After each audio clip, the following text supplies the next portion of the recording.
बोलिए शंकर भगवान की जय।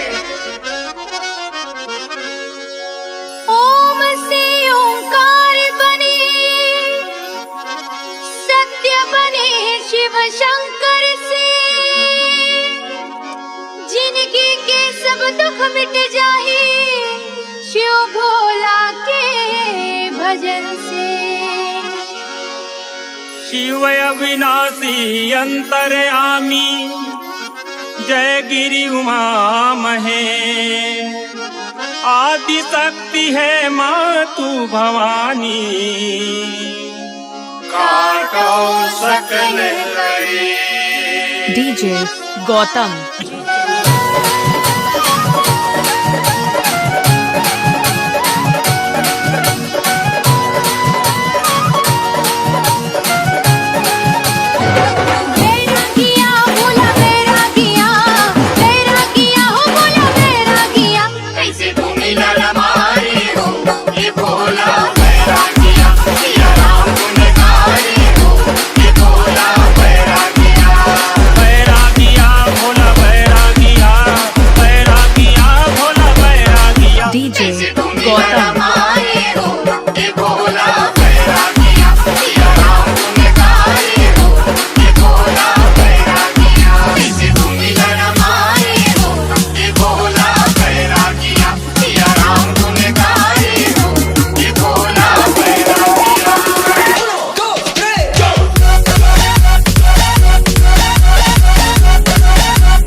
गौतम।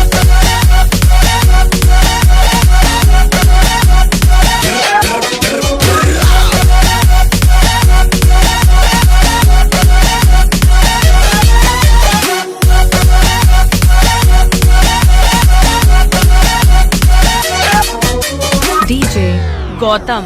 शिव बिना राम के जी, राम बिना शिव के, शिव बिना राम के जी, राम बिना शिव के, भक्ति बिना मुक्ति न होए कोनो जीव के, भक्ति बिना मुक्ति न होए कोनो जीव के। मोर भंगिया हो बाबा मोर भंगिया, मोर भंगिया हो बाबा मोर भंगिया, राम का कल सुनाए हो ये भोला बैरागिया, कैसे तुम मिला रमाए हो ये भोला बैरागिया। बैरागिया भोला बैरागिया, बैरागिया भोला बैरागिया, कैसे तुम मिला रमाए हो ये भोला बैरागिया। सिया राम गुण गाए हो ये भोला बैरागिया, कैसे तुम मिला रमाए हो ये भोला बैरागिया। सिया राम गुण गाए हो ये भोला बैरागिया। गौतम।